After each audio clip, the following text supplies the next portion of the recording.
The first time someone called me ma'am, I instinctively turned around to see who they were talking to. It took 3 full seconds to realize the woman they were smiling at was me. That single moment should have felt impossible. 6 months earlier, I couldn't even imagine leaving my apartment wearing a simple cardigan and a pair of fitted jeans designed for women. Yet there I was, balancing a coffee in one hand, my handbag resting comfortably on my shoulder, answering with a quiet smile that felt more natural than anything I had ever forced before. People often think a transformation begins with a dress or a wig. Mine began with a promise I never expected to make. I had always admired elegant women from a distance, not with envy exactly, but with curiosity. Their confidence fascinated me. The way they walked into a room without rushing, the way they sat with perfect posture, the way they spoke softly without sounding weak. I wondered what it felt like to move through life carrying that kind of grace. It wasn't about pretending to be someone else. It was about discovering why those qualities felt so strangely familiar every time I imagined them. For years, those thoughts remained locked away behind a carefully constructed routine. I worked in finance, wore the same gray suits every week, answered emails with robotic precision, and convinced everyone around me that I had everything figured out. My colleagues described me as dependable. My neighbors barely knew my name. My life was organized, predictable, and painfully quiet. Everything changed on a rainy Thursday evening. I was walking home when I noticed a small boutique tucked between a florist and an old bookstore. A handwritten sign in the window caught my attention. Private image consultation. By appointment. Normally, I would have kept walking. Instead, I stopped. For reasons I still can't explain, I walked inside. The shop felt warm, almost peaceful. Soft music drifted through the room while elegant dresses lined the walls.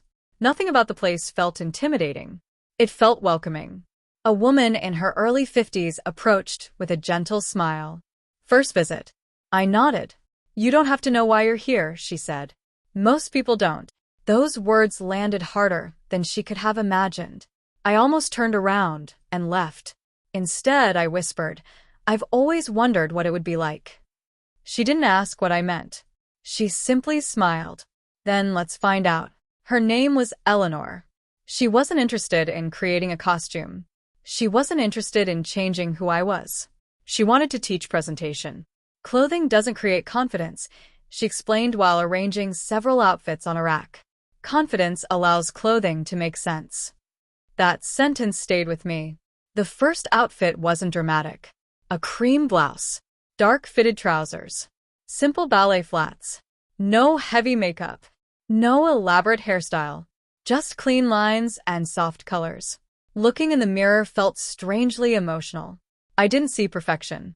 I saw possibility. Eleanor noticed my expression. Don't search for a different person. She adjusted the collar slightly. Look for the version you've been ignoring. For the first time in years, I smiled at my own reflection without criticizing something. That became the beginning of weekly lessons. Not fashion lessons. Life lessons.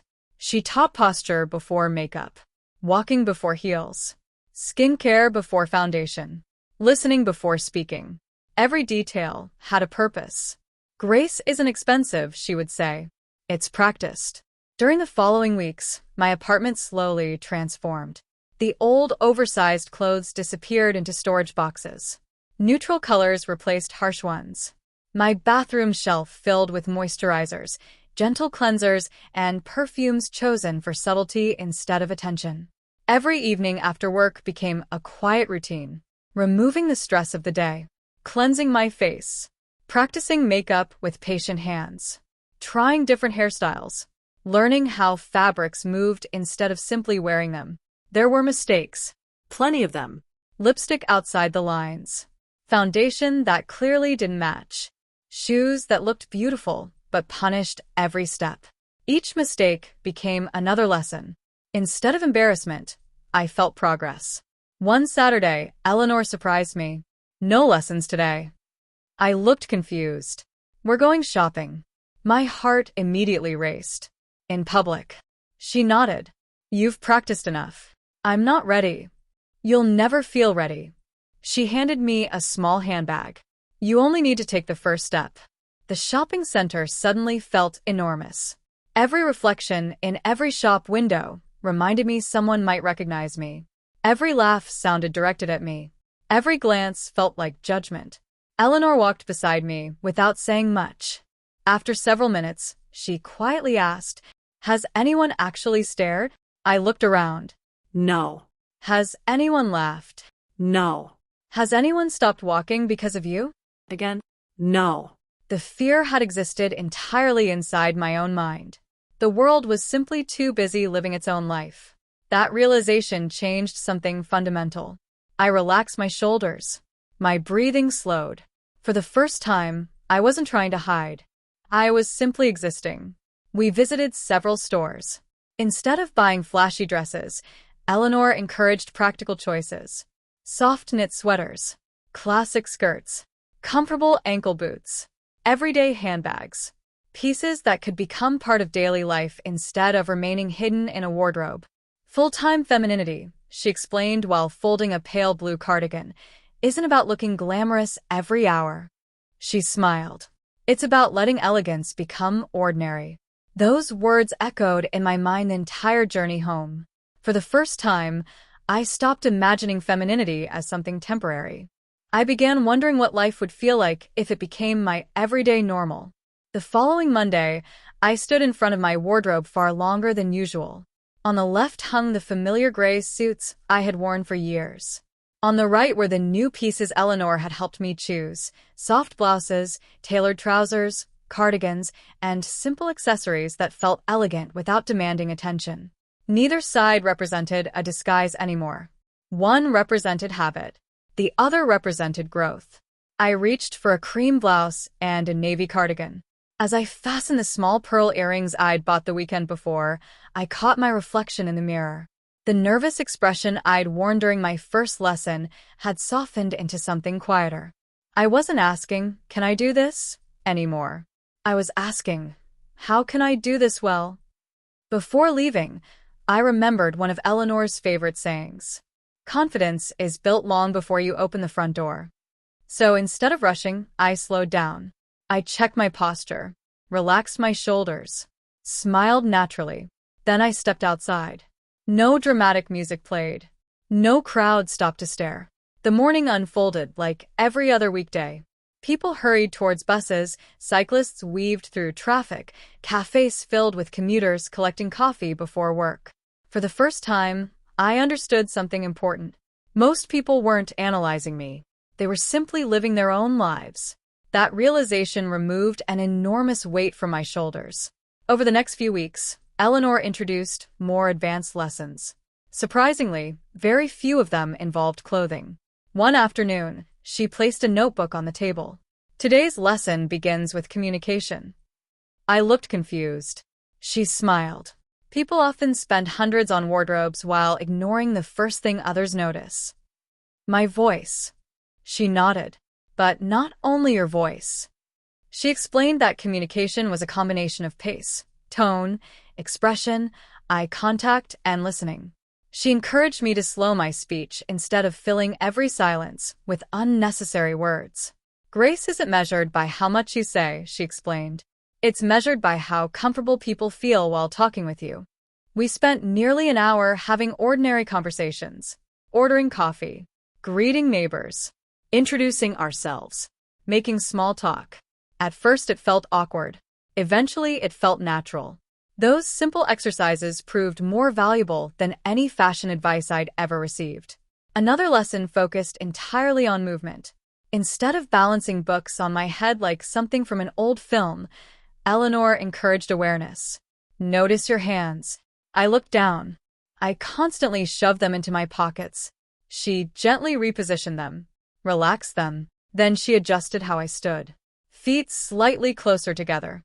Weight evenly balanced. Shoulders relaxed. She wasn't teaching perfection. She was teaching intention. Every movement began feeling calmer, more deliberate, more comfortable. The changes were subtle enough that most people couldn't identify them, yet they changed how I felt every single day.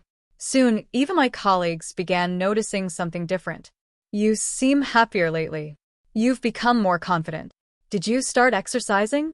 I smiled every time. No, I answered honestly. I've simply been working on myself. They assumed I meant going to the gym or reading self-help books. I didn't feel the need to explain further. The biggest transformation wasn't visible. It was internal. Months earlier, I constantly worried about making mistakes. Now mistakes had become part of learning. One Saturday, Eleanor invited me to join a small gathering at her studio. There will only be 6 people. What kind of gathering? She smiled. People who are learning exactly what you're learning. I almost declined. Meeting strangers while feeling vulnerable sounded terrifying. Yet something inside me reminded me how every important step had started with uncertainty. So I went. The room surprised me. Everyone came from completely different backgrounds. A retired engineer, a graphic designer, a university lecturer, a small business owner, someone who had only recently begun exploring feminine presentation, someone who had been doing it confidently for years.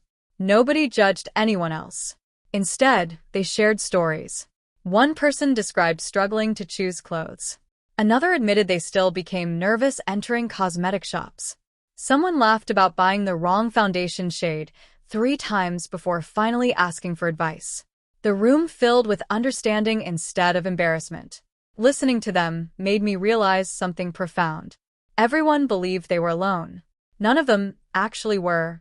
By the end of the evening, we were exchanging skincare recommendations, favorite clothing brands, and simple tips that had taken each of us months to discover. Driving home, I felt lighter than I had in years. Community had replaced isolation. A few days later, Eleanor introduced what she called the Ordinary Challenge.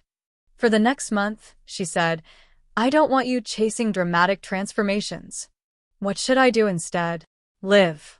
She explained that genuine confidence wasn't built during special occasions. It was built while grocery shopping, reading in a cafe, walking through a park, browsing a bookstore, doing laundry, cooking dinner. The goal wasn't to impress anyone. The goal was to make femininity feel completely ordinary. So, I accepted the challenge. Saturday mornings became cafe mornings. Sunday afternoons became trips to local markets. I found myself smiling at cashiers, thanking waiters, chatting briefly with shop assistants, and slowly letting nervousness dissolve into routine. One afternoon, while waiting in line at a bakery, an elderly woman complimented my cardigan. I've been looking for one exactly that color. Without thinking, I thanked her and told her where I'd bought it. The conversation lasted less than a minute. Yet as I walked away, I realized something remarkable. There had been no fear, no overthinking, no panic afterwards. Just a normal conversation between 2 strangers. That tiny interaction meant more to me than I could explain, because it proved something Eleanor had been trying to teach me from the beginning. Confidence doesn't arrive all at once. It quietly appears during ordinary moments until one day you realize you're no longer pretending. You're simply living. And for the first time in my life, that life finally felt like it belonged to me. One evening, several months after I first stepped into Eleanor's boutique, I opened the wardrobe that had once represented 2 separate lives. On one side had been the person I believed everyone expected me to be. On the other had been the version of myself I only allowed to exist behind closed doors. Now, there was no invisible line dividing them. Every piece of clothing hanging there reflected the same goal: to feel comfortable, polished, and authentic, regardless of where I was going. That realization caught me off guard. I wasn't switching identities anymore. I was simply getting dressed. The next lesson Eleanor planned wasn't about fashion at all. She invited me to a quiet hotel lounge for afternoon tea. As we sat down, she smiled. Today, I'm not your teacher. I laughed. Then why are we here?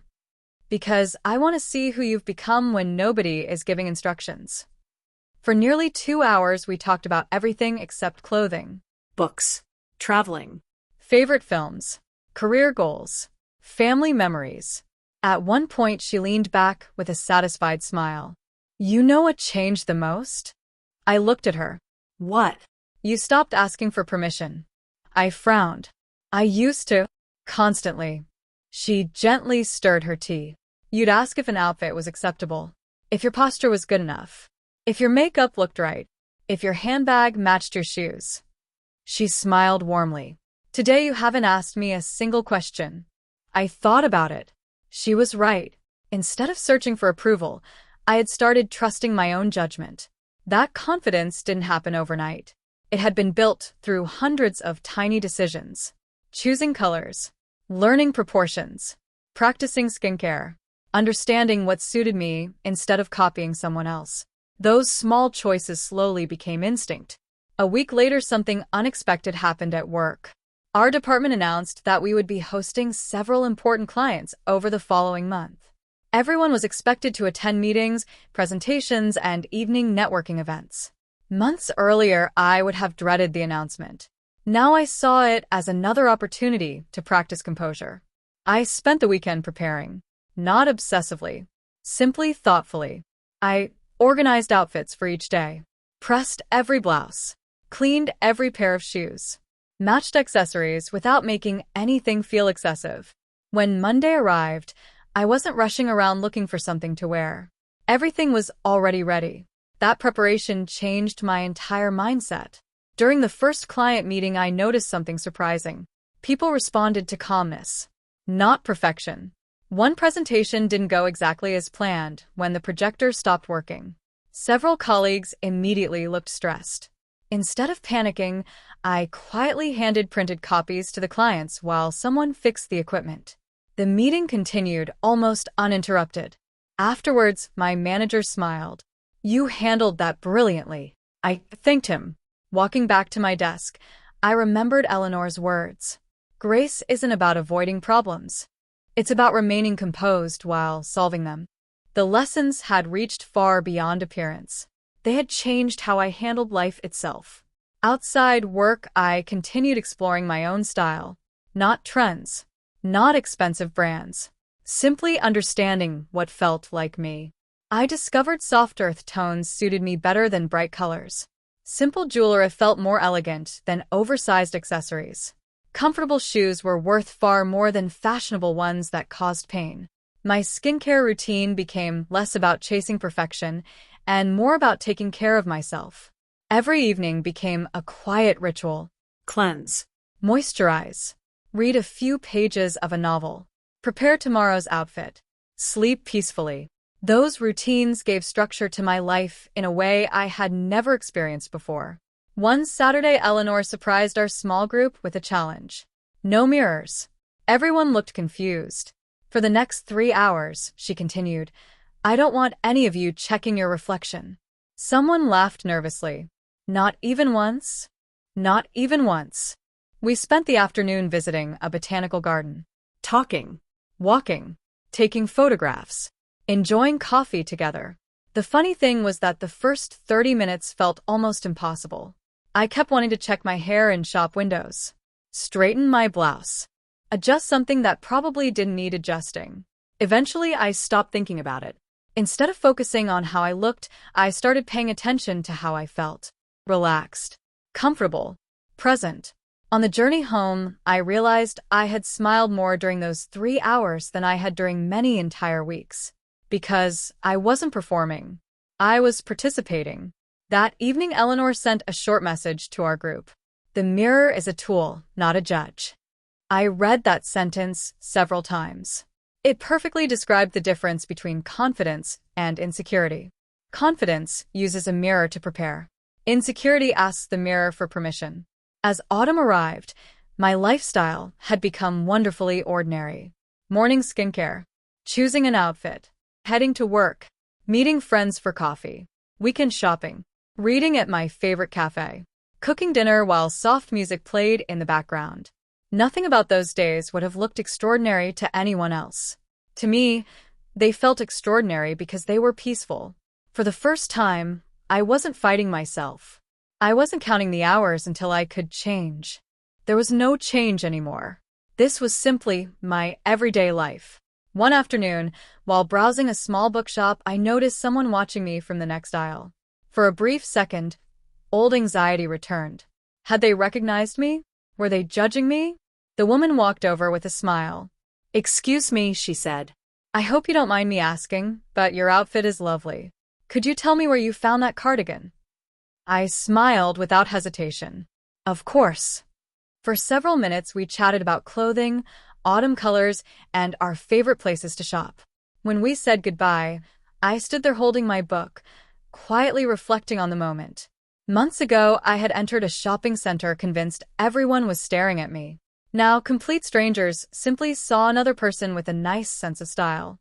The fear that once controlled every decision had slowly disappeared, replaced by quiet confidence earned through patience, practice, and self-acceptance.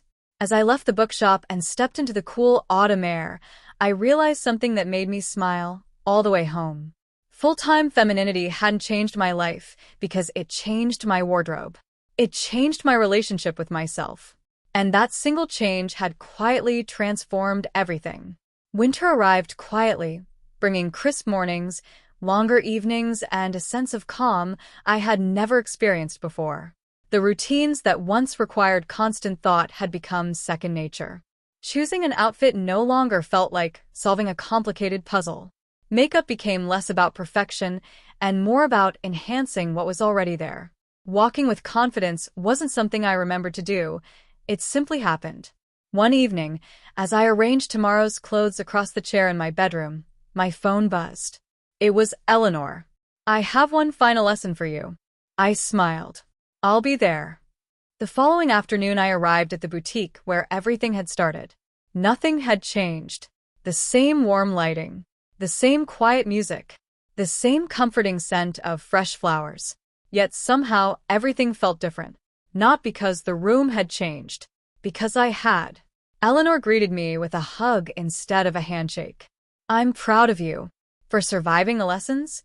I joked. She laughed. For becoming your own teacher. She led me to the large mirror where months earlier I had stood trembling, afraid to meet my own reflection. This time she said nothing. She simply waited. I looked into the mirror. I didn't search for flaws. I didn't compare myself with anyone else. I simply saw someone who looked comfortable. Someone peaceful. Someone who finally recognized the person looking back. After a long silence, Eleanor asked, "What do you see?" I smiled softly. Myself. She nodded. Exactly. For the first time since we met, there was nothing left for her to correct. No adjustment to my posture. No suggestion about color combinations. No advice on accessories. Instead, she poured 2 cups of tea and invited me to sit. You've probably noticed, she said, that I rarely talked about beauty. I thought back through every lesson. She was right. Most of our conversations had been about confidence, kindness, patience, communication, and self-respect. I always thought femininity was about appearance, I admitted. A lot of people do. She smiled. But appearance is only the introduction. What comes after that? Character. The room fell quiet. People might notice your outfit for a few seconds, she continued. They remember how you made them feel for years. Those words stayed with me long after I left the boutique. Over the following months, life continued moving forward. Work became more enjoyable because I wasn't exhausted from pretending to be someone I wasn't. Friends noticed I laughed more. Family members commented that I seemed calmer than ever before. Even simple weekends felt different. Fresh flowers on the dining table. A quiet morning at my favorite cafe. Browsing bookstores without checking every reflection in the windows. Taking evening walks simply because I enjoyed them. My apartment reflected the same peaceful atmosphere. Everything had its place. Soft blankets, warm lighting, freshly folded clothes. A small vanity that no longer represented secrecy, but self-care. One rainy Sunday afternoon, I opened an old storage box tucked away in the back of the wardrobe. Inside were clothes from the life I used to live. Oversized jackets, faded shirts, heavy boots. I picked one up for a moment. Instead of feeling embarrassed, I smiled. Those clothes represented someone who had done the best they could with the confidence they had at the time. There was no reason to dislike that version of myself. Without that person, I would never have become the one standing here now. I carefully folded everything again. Some items would be donated. Others would remain tucked away as quiet reminders of how far I'd come. Transformation didn't require forgetting the past. It required appreciating the journey. A few weeks later, Eleanor invited our small group together again. This time there were several new faces. The nervous expressions immediately reminded me of my own first day. One newcomer hesitated near the doorway, clutching a handbag tightly. "I almost didn't come," they admitted. I smiled because I knew exactly how that felt. Instead of giving advice, I simply shared my own story. How terrified I had been walking into the boutique. How convinced I was that everyone would judge me. How slowly confidence had grown through ordinary moments rather than dramatic ones. As I spoke, I watched their shoulders begin to relax. For the first time, I realized I had become the reassuring voice that Eleanor had once been for me. Later that evening, Eleanor quietly joined me by the window. "You see it now, don't you?" What? The lesson was never really about clothes. I looked around the room. People were laughing, sharing makeup tips, talking about skincare, discussing comfortable shoes, encouraging one another without competition. It was about helping people believe they deserved to feel comfortable in their own lives. I nodded slowly. I finally understand. Months passed, then a full year. The anniversary of my first visit arrived without me noticing until I found the original appointment card tucked inside an old notebook. I smiled at the date. So much had changed since then. Not through one dramatic makeover, not through one perfect outfit, but through hundreds of small decisions repeated every single day. Choosing patience instead of panic. Choosing kindness instead of self-criticism. Choosing confidence instead of fear. Choosing authenticity instead of hiding. One sunny afternoon, I returned to the same cafe where a stranger had once called me ma'am for the very first time. I ordered the same coffee, sat at the same table near the window. People walked past outside exactly as they had months earlier. Parents pushed prams. Friends laughed together. Cyclists hurried by. Life continued moving at its ordinary pace. As I watched the world pass by, I realized something beautiful. The extraordinary feeling I had chased for so many years had quietly disappeared. Not because I'd lost it, because it had become ordinary. Living with confidence no longer felt like an achievement. It simply felt like life. I finished my coffee, picked up my handbag, and stepped outside. The reflection in the cafe window caught my eye for just a second. I smiled naturally and kept walking. There was no need to stop. No need to check every detail. No need to ask whether I looked good enough. I already knew the answer. Not because everything was perfect, but because I had finally learned that perfection was never the goal. Peace was. And once I found that peace, full-time femininity, stopped being something I practiced. It simply became the quiet, confident way I chose to live every single day. That was the real transformation. Not a new wardrobe. Not flawless makeup. Not elegant shoes. The greatest change was waking up every morning without fear, looking in the mirror with gratitude instead of doubt, and walking into the world knowing that confidence grows one ordinary day at a time. That was the lesson that changed everything, and unlike every outfit, hairstyle, or trend that would eventually fade, that lesson was something I would carry with me for the rest of my life.